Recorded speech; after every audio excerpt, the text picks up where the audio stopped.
Yo, yo, yo, what's good, y'all? Thanks for tuning in into DFJ Hoops. As always, I'm your host, Andre, and we got a great show today. We haven't spoken on Tyrese Maxey so far this offseason, so I got a few time. You know what I'm saying? I got a few time. So let's just talk about Tyrese Maxey. Does he have what it takes to play himself into top five point guard conversations? That's what we're going to be talking about today. As y'all come in, please make sure you hit the like button.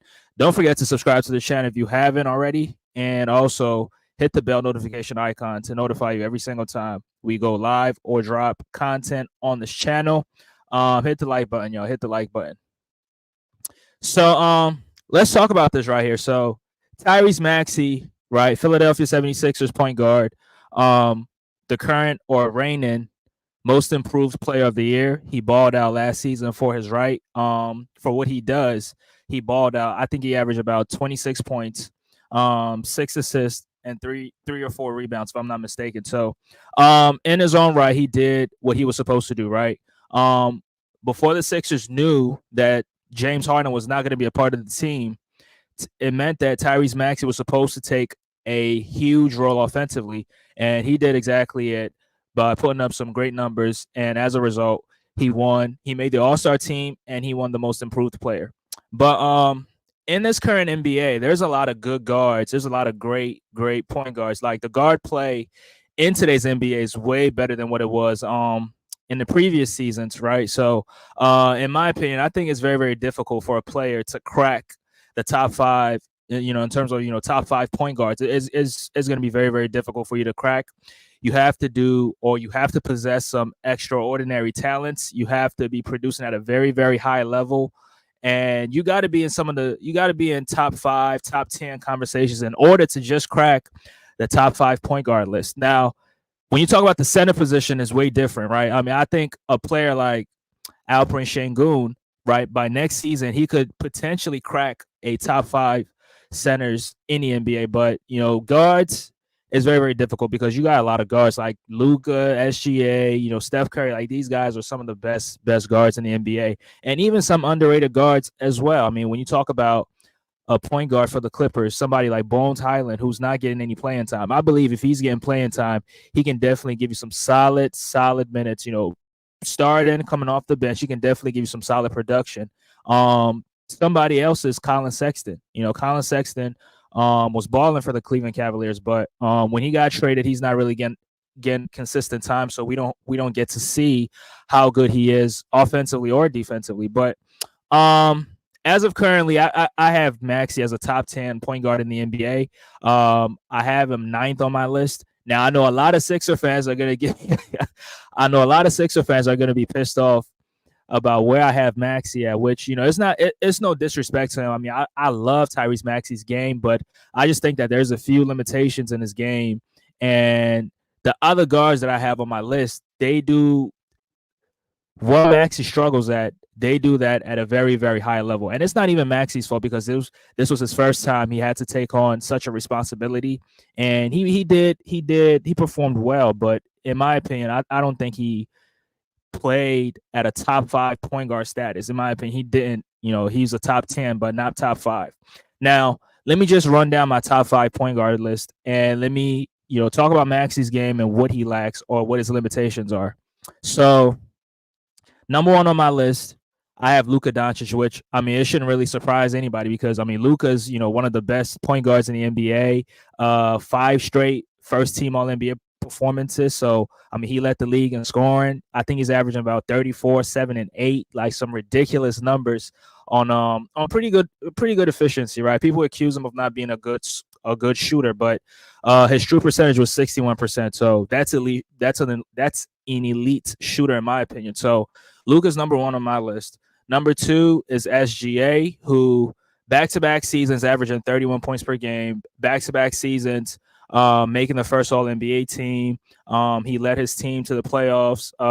They were the first seed in the Western Conference, and it was his production along with his teammates. But if he's not on the team, they're not the first seed in the Western Conference. The Western Conference is the toughest conference in the NBA. So you could tell that his numbers, his production, his impact on the floor, his accolades is definitely making him a top 5 point guard in the NBA, and he absolutely deserves it, right? He was in MVP discussions. I mean, some people believe he should have been the MVP. He should have been the MVP winner, but I think Jokic deserved it. So number 2, SGA. I don't think anybody's going to disagree with that. Number 3 on my list, Stephen Wardell Curry. And Steph Curry, I'm not saying that Luka and SGA are over Steph Curry all time. That's not what I'm saying. I'm talking about currently in the NBA today. Luka and SGA are better than. I'll take them over Steph Curry. Now, I'm not saying Steph Curry doesn't impact his team, because if Steph Curry's not playing that Golden State Warriors team, that's a lottery team, right? When he's on the floor, you see how he impacts the team, especially offensively. His ability to shoot the three, his ability to move off the ball, his ability to create easy shots for his teammates. I mean, when you talk about impact, that's what impact is when he's on the floor. Now, when he's off the floor, you can clearly tell that the offense of the Golden State Warriors completely plummets when he's off the floor. So we can't deny Steph Curry's impact on the floor. And he's also giving you production at a very, very high level.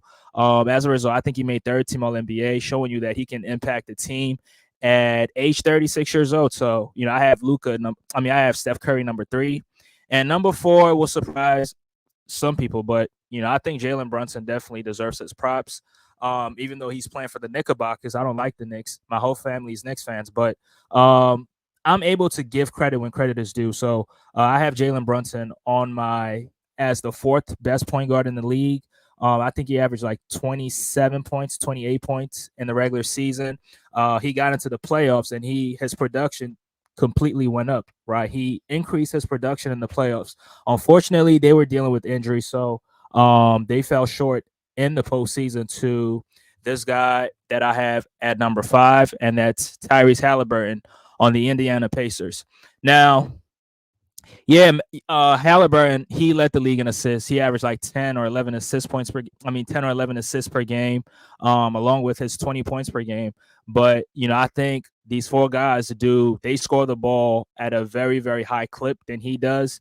And their shot creation is way much better and way much impactful than what Tyrese Halliburton does. Now, no disrespect to Halliburton. I mean, he's the sole reason why the Pacers had the best offense in the league last season, right? I mean, they're averaging about 120, 121 points per game, and he was the leader of that, right? He facilitated that offense. He was pushing the ball in transition, getting guys easier shots. Guys like Nembhard, Siakam, even the center, Miles Turner. He was responsible for getting those guys going. So yeah, I'll definitely put these 5 guys over a Tyrese Maxey. Now, I'm not saying Tyrese Maxey's not good, because Tyrese Maxey's he's a way better scorer than a Tyrese Halliburton, right? But Halliburton's ability to control a game, his ability to get shots for his teammates, his ability to create shots, I think these are reasons why I'll put those guys over him. Shout out to Mike Sports Vibes. Thank you for vibing with me on this beautiful Thursday morning or Thursday afternoon. Appreciate you for being in the house. He says, "Talk that talk, bro." I'm gonna always do that. Yeah, shout out to you. And shout out to Kyle. Appreciate you for being here. I think it's my first time seeing you. He says Maxey is a top 5 point guard in the Eastern Conference. Now, that I will agree with you. I'll 100% agree with you in the Eastern Conference. But when you talk about the entire NBA and you go to the Western Conference, that's when you talk about point guards like Luka Doncic, SGA, and Steph Curry, even De'Aaron Fox. Ja Morant, who I have over Tyrese Maxey, and the only reason why is because he didn't really play enough games. He only played about 6 or 9 games or something like that. So that it's a small sample size compared to some of these guys who play 60 plus games. So that's why I have Maxey over a Ja Morant. But I think Maxey can definitely play himself into top 5 conversations, but not next season. I think if you give him like next 2 seasons, he can definitely talk himself into top 5 conversations. But let's talk about Tyrese Maxey's game. Let's talk about what he does best and what his limitations are, and why I think these 5 guys that I mentioned are top or better point guards than he is. Now, Tyrese Maxey, we all know, every single season that he's been in the NBA, he's always working on something new. Every new season, he gets better at something, right? His rookie season, he wasn't a great shooter. And he comes in the next season, and then he's a top 3, top 5 shooter in terms of percentages in the NBA. So he absolutely worked on the shots. He worked on his shots around the basket. He worked on the shooting. He worked on his shot selection as well in his second and third season. Primarily with James Harden, because when Harden was on the team, you could clearly tell how good Tyrese Maxey developed. And he clearly studied James Harden's game, and you could see bits and pieces from Harden's game and Maxey's game. The step back threes, his ability to drive strong to the basket, his ability to generate rim pressure, and finish with both hands at the basket. You could tell that James Harden really groomed the Tyrese Maxey that we see today. Now, I'm not giving James Harden all the credit, because obviously Tyrese Maxey had to work on his game in order to be the player that he is today, in order to have the season that he had last season. So when you talk about his game, he's a great shooter. He can shoot off the catch, he can shoot off the dribble, and he can shoot coming off a screen. Right, he can work off screens, work on dribble handoffs with Embiid and whoever the center is. Right, I saw him, work or run some DHOs with Paul Reed and Montrezl Harrell in previous seasons. So he can definitely work off the screen.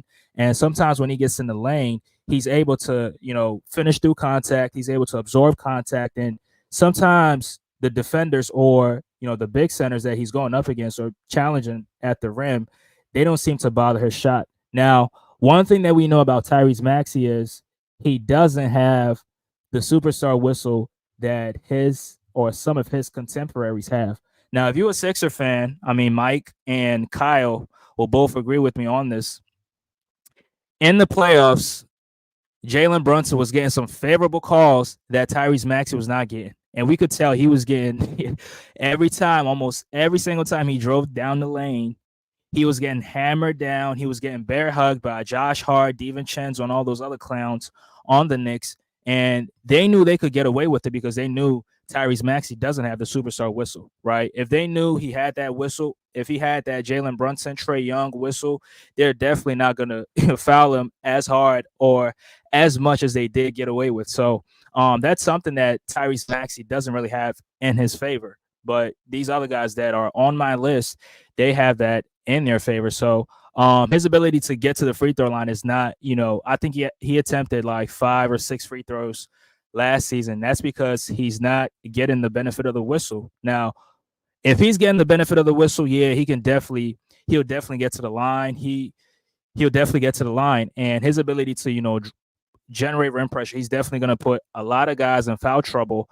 And as a result, he's going to get to the free throw line. So that's something that heading into next season, I'll be looking at, because what defenders were doing to Maxey last year, that's completely unacceptable, and we can't have that as Sixer fans. But Maxey's able to generate rim pressure. He's able to absorb contact. He's able to finish through contact. With both hands. He can drive right. He can drive left. He can drive middle. There's no spot on the floor where you could force Maxey to where he's going to be a little bit of a detriment, right? So we know he's a great driver. He's a great slasher, should I say. But one thing that was clear to me last season was, he's a very good pull-up shooter, right? But when Embiid got hurt, let me read this comment right here from Kyle Smith. Appreciate you for being in here, bro. Appreciate you.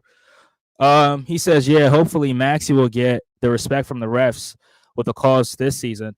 Absolutely. Jalen Brunson and all these other guys, they get the benefit of the whistle. Trae Young gets the benefit of the whistle. And Maxey is generating the same amount of rim pressure, even though he's not trying to, foul bait or anything. But you could clearly tell that every time he drives to the basket, he's getting hammered down low. He's getting bear hugged. He's getting slammed to the floor. Sometimes when he finishes through contact, you could clearly tell how difficult that shot was, and he still makes it, and there's no call. And sometimes he does miss some of these shots because he is getting fouled. But for whatever reason, the officials don't want to give him the call. So that's something that the Sixers and Nick Nurse, if they got to write a letter to the NBA, they definitely have to do it, because next season, defenders cannot be getting away with some of these fouls that they be committing on Maxey, especially Josh Hart. If y'all can go watch the playoffs. Now, yeah, I'm not saying that because Maxey was getting fouled, that's why the Sixers lost. I'm not saying that, but they got away with a lot of calls that should have been called fouls, but they were never called. Example was in game 2 where Jalen Brunson, the guy on the screen, pulls Maxey's jersey and pulls him to the ground, and no foul is called on that. So yeah, that's something that the NBA and something that the Sixers front office, the Sixers coaching staff, they definitely have to complain about that. And if they got to write a letter to the NBA, they definitely have to do it. But yeah, let's speak on Maxey's game. So, I described his game, his ability to drive and finish at the basket. I don't want to be a I don't want to be a stat nerd or anything, but if I'm looking at the percentages, he was 63, 64% at the rim. So that's showing you how he's able to convert at the basket. With defenders around him, without defenders around him, he's still able to convert at a very, very high rate. So, with dunks and layups, right? From 0 to 3 feet, he's shooting 63, 64%. So he's converting these shots at the rim at a very, very high clip. Now, let's talk about his shooting. Now, as a 3-point shooter, he's very, very lethal, right? He's very, very lethal. On catch and shoot threes, I think he was top 5. But overall 3-point percentage, his percentages went down a little bit because he had to increase his volume because he took on a larger responsibility with the departure of James Harden. So his 6-point attempts from the season before went to 8. I said 6-point. He attempted 6 threes in the 22-23 season, but in the 23-24 season, he attempted 8 threes. So that's more volume. And when you take more shots, you are prone to shoot a lesser percentage. So his 43%, it went all the way down to 37%. So, but which is still lethal, right? Because I think the league average was 36.9, if I'm not mistaken. So shooting 37% overall, that is still great. I mean, not great, but that is still respectable, right? And Maxey's a very good catch and shoot. He's a very good shooter off the catch, right? Off the catch, I think he shot about 43 or 44%.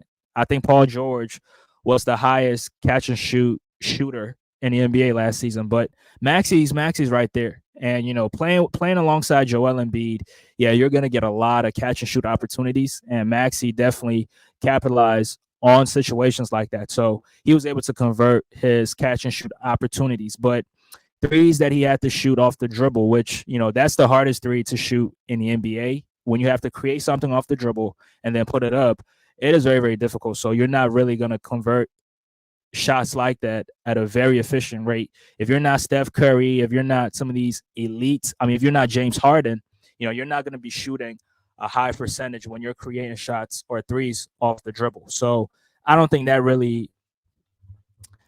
we should really count that against him. But on pull-up threes, he shot on pull-up threes within the mid-range, he shot 44%, which is not, it's not typical, it's not so efficient. But Maxey realized that, and even in his at the introductory press, he even talked about that. He talked about how he's working this offseason to, add more mid-range to his game so he could, when he drives, he could stop on the dime and, catch the defenders off guard and pull up and still make some of these shots. Because if you're always going to drive and get to the basket, guess what? They're going to pack it in and they're going to wait for you. The other team, they're going to play, they're going to pack it in, and kind of like clog the lane. So it makes you very, very, it makes it very, very difficult for you to finish around 2 or 3 defenders. So that's something that he realized that he has to add to his game, the mid-range, which the mid-range is a lost art. And there's only a few players in the NBA that's really taking mid-range shots. As y'all come in, hit the like button. There's only a few players that really capitalize in the mid-range, like a Kevin Durant, Kawhi Leonard, DeMar DeRozan, SGA. SGA is a very good mid-range shooter, right? He really feasts in the mid-range. He shoots less threes. So there's only a few players that really, and Joel Embiid, I definitely have to include him in that. There's only a few players that really attempt a lot of shots in the mid-range. But, Maxey realized that he has to add that to his bag. Now, I'm not saying Maxey doesn't take mid-range shots. Throughout last season, we saw him take a few mid-range shots, shots between 10 to 16 feet, shots in the short corner, shots on the baseline, mid-range shots on the baseline, short corner, um, 15, 16 feet away from the basket. He was taking shots like that, but he wasn't really efficient, and he's realized that he has to work on shots like that. So, you should definitely give him credit for, watching film and realizing what he needs to work on, especially to help his game, to help take his game to the next level, right? So that's one limitation that was in his game offensively. Now, another limitation was his playmaking ability. Now, as we all know, if you really watch Maxey, Maxey's not a facilitating guard, right? He's not a playmaking guard. Um, Playmaking is not his biggest strength. He's a scoring guard, so people don't really try to use playmaking against him that much because that's not what he does. That's not something that he does best. But last season, he averaged how many? He gave you 6.2 assists, which is not bad. But as the before the team even traded for Kyle Lowry, as the sole facilitator on the team, as the sole playmaker. I mean, not the sole, but the playmaker on the team, the facilitator on this team, the distributor on this team. Maxey really missed a lot of passes that, if it was some other point guard, they probably would have made and executed such passes that would have resulted in much easier baskets. But Maxey's, his age and his inexperience, and him this being his first time doing it, he didn't really know how to, capitalize on situations like that. So you will see, if you were watching the game, in situations like that, he'll just, hold on to the ball and, back it out, try to do a few moves and, look for Embiid. I mean, people call him which is very, very funny. People call him a Joel Embiid merchant, which, in certain instances, it is true.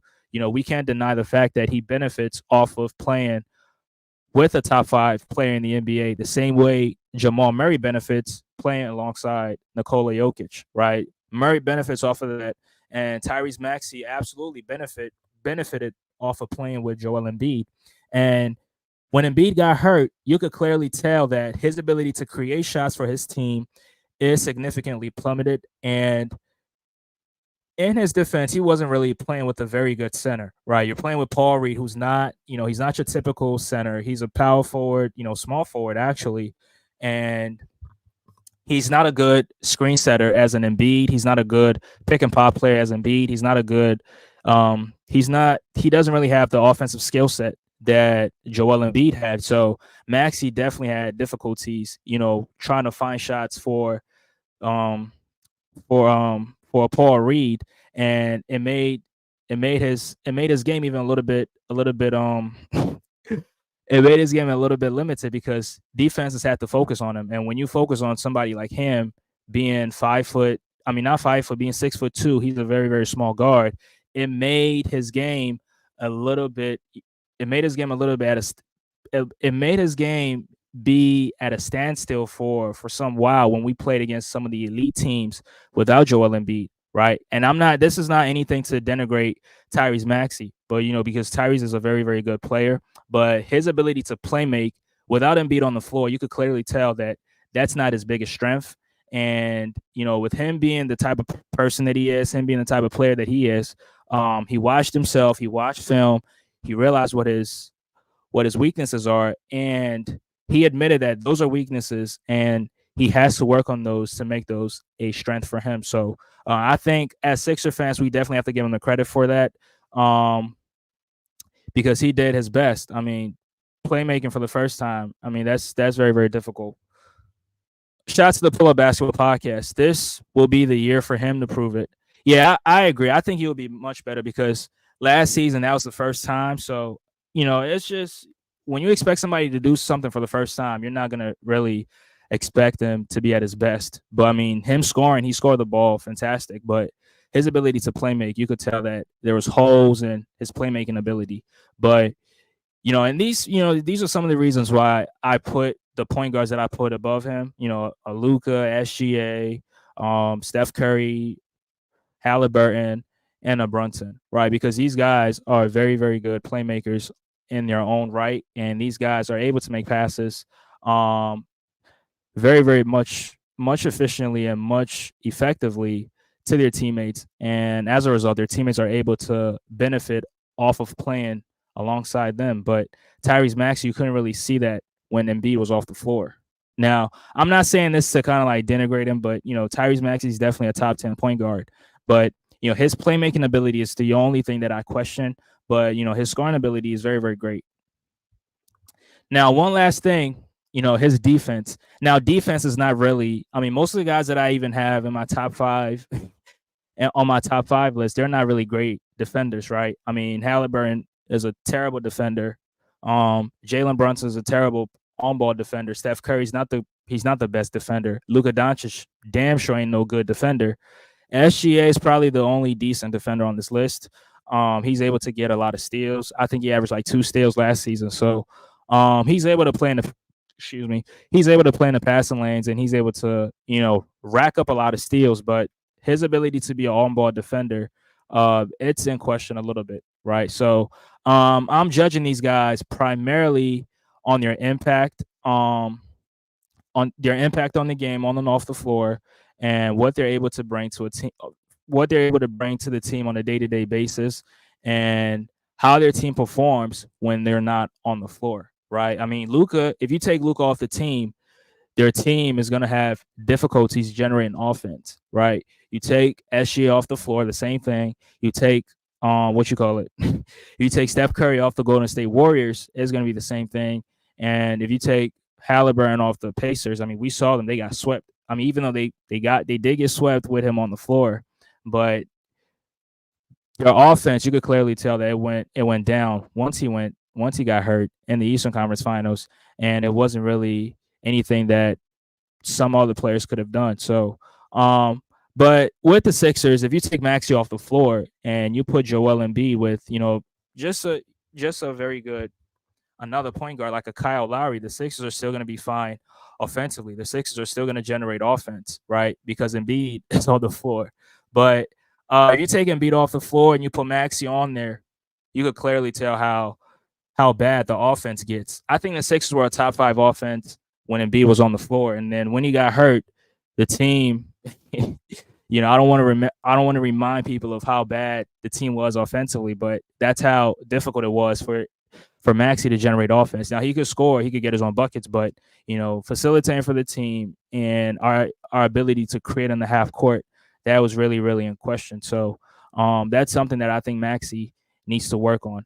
Now I do think that Maxey has what it takes. I mean, being in year 4 and being in the top 10 point guard discussions, I mean, I think that's a great accomplishment in my opinion, because how many guards that are not lottery picks could say that in year 4 they were in top 10 point guard conversations? Not too many guards. Only a few guards could say that. So Maxey's one of them. Maxey could definitely make that argument for himself.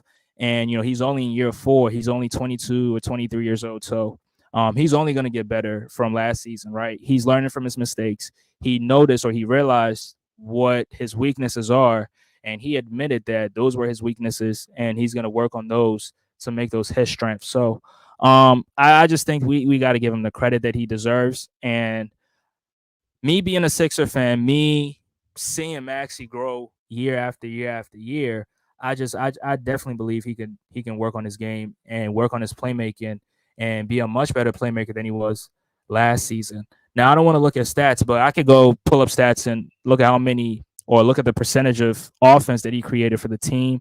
I don't like doing I don't like pulling numbers, but I'm just not gonna do that. But Maxey's definitely a top 10 guard. But top 5, like I said, is very, very difficult to crack that list, because it's a lot of good guards in the NBA that have legitimate arguments to be in a top 5 guard. And just like I said, Ja Morant, who didn't play, when he's playing, when he's healthy, he definitely has an argument. But as of currently, I have him 10 on my list. I have Maxey at number 9, and that's it. I gave you my top 5, but yeah, I think Maxey definitely has what it takes, but it's not going to be anytime soon. Probably maybe next year or the year after. That's when he's going to undoubtedly be in top 5 conversations when you talk about point guards, right? I think Luka is definitely going to be in the discussion. SGA is going to be in the discussion. Maxey might, he has what it takes, but he'll have to play himself into that conversation. But other guys are already in the conversation. And yeah, these are my thoughts on Tyrese Maxey and whether he could be the next, top 5 guard in the NBA. It's a lot of guards, a lot of names that have legitimate arguments. But so Maxey has to bring something very, very extraordinary to the table in order to be in those discussions. And in my opinion, I think if he improves his playmaking ability, he can definitely be in those discussions, because a lot of the guards in the current NBA, they can score, right? A lot of guards can score. Luka can score, SGA can score, Steph Curry, Trae Young, John Morant, De'Aaron Fox, these guys can score. So you have to bring something more to the table. There has to be a separator, and I think playmaking could definitely be the separator for Maxey if he works on it. So yeah, that's all I got. Whatever you guys think, you can leave your thoughts right down below. And again, I apologize for what happened earlier, because something quick happened, so I had to take care of it. But yeah, I appreciate each and every person that tuned in. Shout out to my guy Mike Sports Vibe. Shout out to Kyle I. Smith. I hope you liked the video and subscribe. Shout out to the Pull Up Basketball Podcast as well. Y'all can sub to Mike Sports Vibes if you haven't, and the Pull Up Basketball Podcast as well. Y'all can sub to these channels. But yeah, appreciate y'all for tuning in. I'm gonna catch you guys on the next one. Peace.